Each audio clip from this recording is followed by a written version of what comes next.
கதிரவன் நியூஸின் காலை நேர தலைப்புச் செய்திகள். பாடசாலைகளில் ஒரு பாடத்துக்காக ஒதுக்கப்படும் நேரம் 50 நிமிடங்களாக அதிகரிக்கப்படுவதோடு 8 காணப்பட்ட பாடத்திட்ட அமைப்பு 7 குறைக்கப்படும் என கல்வி, உயர்கல்வி மற்றும் தொழில்நுட்ப கல்வி அமைச்சின் செயலாளர் நாலக கலுவெவ தெரிவித்துள்ளார். 2026 ஆண்டு முதல் செயல்படுத்தப்படவுள்ள புதிய கல்வி சீர்திருத்தங்கள் குறித்து தெளிவுபடுத்தும் கூட்டம் நேற்று முன்தினம் அனுராதபுரத்தில் நடைபெற்றது. இக்கூட்டத்தில் கலந்து கொண்டு உரையாற்றும் போதே அவர் மேற்கண்டவாறு தெரிவித்துள்ளார். 2026 ஆண்டு ஜனவரி மாதம் முதல் இந்த சீர்திருத்தங்களை ஆரம்பிக்க உள்ளோம். அதன் முதல் படியாக தரம் 1 முதல் 6 வரை வகுப்புகளில் இந்த திட்டங்கள் ஆரம்பிக்கப்பட்டாலும் நேர மாற்றம் மற்றும் பாடத்திட்ட முறைகள் குறைப்பு அனைத்து தரங்களுக்கும் பொருத்தமானதாகும். இது தொடர்பில் பாடசாலை நிர்வாகம் அறிந்திருக்க வேண்டும். எவ்வாறு காலத்தை ஒதுக்க வேண்டும் என்பது தொடர்பில் இந்த வருடமே நாம் 1,00,000 ஆசிரியர்களுக்கு பயிற்சி வழங்கும் திட்டத்தை ஆரம்பித்துள்ளோம் என்று அவர் தெரிவித்துள்ளார். நாட்டில் நிலவும் வெப்பமான வானிலை காரணமாக பல்வேறு பகுதிகளில் காட்டுத்தீ பரவும் அபாயம் ஏற்பட்டுள்ளது. இதனால் நாட்டு மக்களுக்கு அவசர அறிவிப்பு ஒன்றை வெளியிட்டுள்ளனர். இதன் காரணமாக பொதுமக்களை அவதானத்துடன் செயல்படுமாறும் அனர்த்த முகாமைத்துவ நிலையம் அறிவுறுத்தியுள்ளது. காட்டுத்தீ பரவல் தொடர்பான தகவல்களை 117 என்ற துரித இலக்கத்துக்கு அறிவிக்க முடியும் எனவும் அந்த நிலையம் குறிப்பிட்டுள்ளது.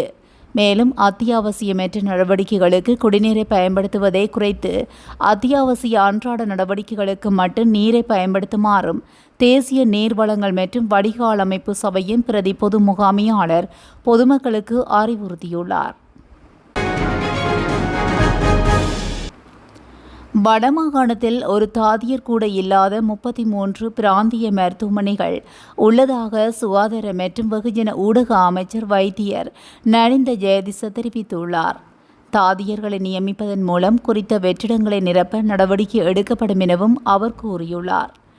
நைனாதீவு பிராந்திய மருத்துவமனையில் புதிய வெளிநோயாளர் பிரிவு கட்டிடத்தை திறந்து வைக்கும் நிகழ்வில் கலந்து கொண்டு உரையாற்றும் போதே அவர் இதனை தெரிவித்துள்ளார்.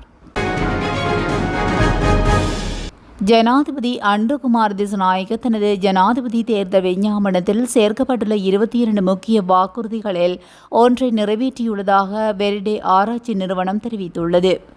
ஜனாதிபதியின் 2024 ஆண்டு ஜனாதிபதி தேர்தல் அறிக்கையில் சேர்க்கப்பட்டுள்ள வாக்குறுதிகளின் முன்னேற்றத்தை கண்காணிக்கும் ஒரு நிகழ்நிலை கருவியான அனுர மீட்டர் அடிப்படையில் இந்த அவதானிப்பு மேற்கொள்ளப்பட்டதாக அந்த நிறுவனம் கூறியுள்ளது.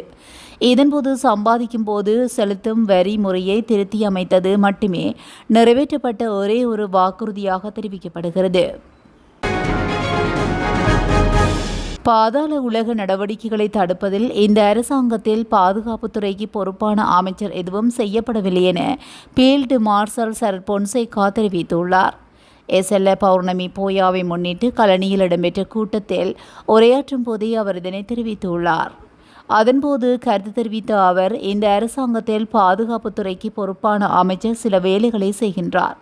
ஆனால் இதுவரை பாதாள உலகத்தின் செயற்பாடுகளை தடுக்க எதுவும் செய்யப்படவில்லை. இப்போதெல்லாம் கொலைகள் முக்கியமாக போதைப்பொருள் கடத்தல் மூலம் நடக்கின்றன. இதன்படி போதைப்பொருள் நம் சமூகத்துக்கு அவமானமாகிவிட்டது. எனக்கு பாதுகாப்பு செயலாளர் பதவி வழங்கப்பட்டாலும் அதை நான் ஏற்றுக்கொள்ள மாட்டேன்.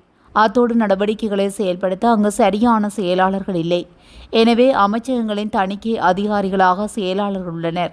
இருப்பினும் நான் ஒரு ஃபீல்டு மார்ஷல் என்பதனால் அரசாங்கத்தின் அமைப்பின்படி அமைச்சர்களுக்கு உள்ள பொறுப்பு எனக்கும் உள்ளது. முதலில் திருடர்கள் பிடிக்கப்பட வேண்டும். அவ்வாறு இல்லாவிட்டால் எதனையும் செய்ய முடியாது என்று தெரிவித்துள்ளார். பெருங்கவலையின் உச்சகட்டம் சூழ்ச்சியான பிரமிட் திட்டம் என்ற துணைப்பொருளின் கீழ் இலங்கை மத்திய வங்கியின் நிதியியல் வாடிக்கையாளர் தொடர்புகள் திணைக்களம் 2025 ஆண்டு ஜூலை 14 தொடக்கம் 18 வரை பிரமிட் எதிர்ப்பு தேசிய விழிப்புணர்வு வாரத்தினை தொடங்கவுள்ளது.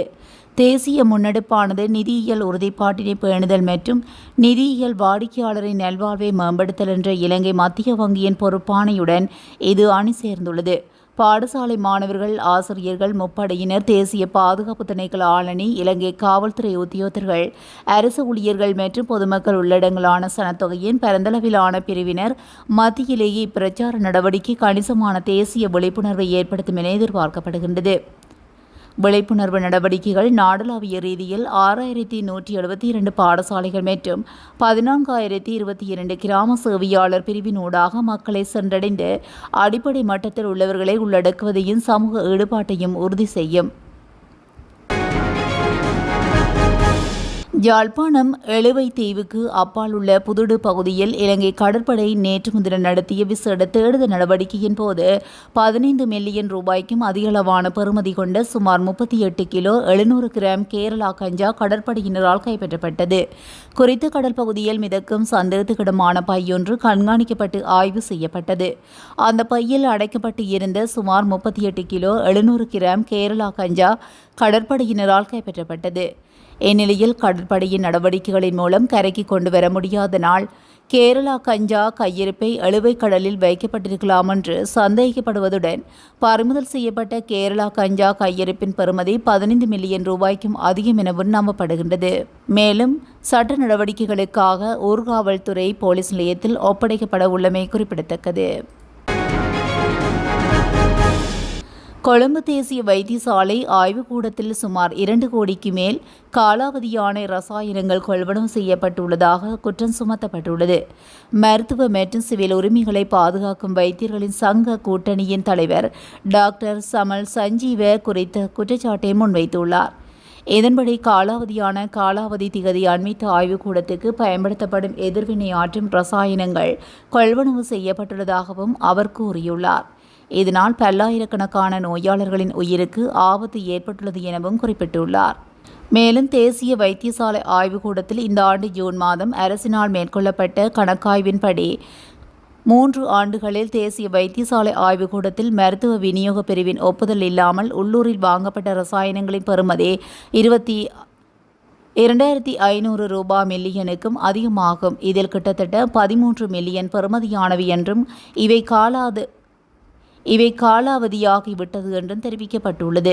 மேலும் கெகலிய ரமுக் வெல்ல செய்ததை விட 10 முதல் 15 மடங்கு பாரிய பரிவர்த்தனை கொழும்பு தேசிய வைத்தியசாலை ஆய்வுக்கூடத்திற்குள் மட்டும் செய்த கணக்காய்வில் சுமார் 5000 ரசாயன உபகரணங்கள் இந்த வழியில் வாங்கப்பட்டுள்ளதாகவும் அவர் மேலும் குறிப்பிட்டுள்ளார். மேரிகம பஸ்யால பிரதான வீதியில் மெல்லகாவ பகுதியில் நடந்த விபத்தில் 2 பேர் உயிரிழந்துள்ளனர். தனியார் பேருந்தும் மோட்டார் சைக்கிளும் மோதியதில் இந்த விபத்து நிகழ்ந்துள்ளது. பிரபல பாதாள உலக குழு தலைவர் கனேமுல்ல சஞ்சீவ படுகொலை சம்பவத்தின் பிரதான சந்தக நபரான சாரா சுப்பந்தி என்ற பெண்ணின் தாய் சிறைச்சாலையில் உயிரிழந்துள்ளார். வெலிக்கடை சிறைச்சாலையில் உயிரிழந்துள்ளதாக தெரிவிக்கப்படுகிறது. குறித்த பெண் மாரடைப்பு காரணமாக கடந்த 11ஆம் தேதி உயிரிழந்துள்ளார்.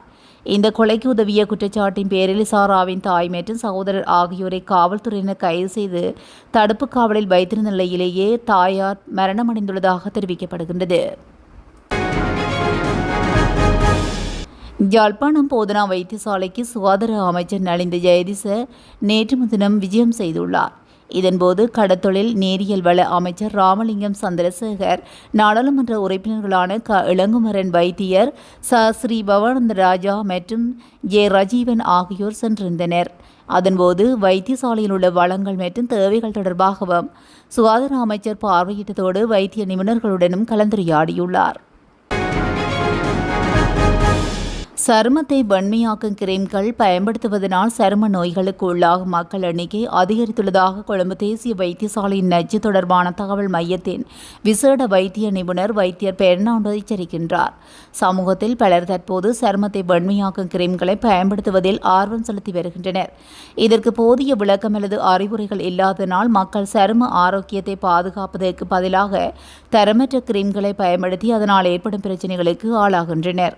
தோலை வெண்மையாக்கும் கிரீம்களில் தரமற்ற ரசாயன பொருட்கள், பாதரசம், ஸ்டீராய்டு போன்ற விசகரமான பொருட்கள் உள்ளடக்கப்பட்டிருப்பதனால் அவை தொடர்ந்தும் பயன்படுத்தும் நிலையில் நீரிழிவு, சிறுநீரக நோய் மற்றும் நரம்பு சார்ந்த நோய்களுக்கான அபாயங்களை ஏற்படுத்துவதாக அவர் சுட்டிக்காட்டினார். அத்தோடு 12 மற்றும் 13 வயதினரான மாணவர்களும் இத்தகைய கிரீம்களை பயன்படுத்துவதாகவும் அவர் மேலும் குறிப்பிட்டுள்ளார். ஏத்துடன் இலங்கையின் காலை நேர தலைப்பு செய்திகள் நிறைவடைகின்றன. தொடர்ந்தும் செய்திகளோடு இணைந்திருக்க கதிரவன் நேசுடன் இணைந்திருங்கள். நன்றி, வணக்கம்.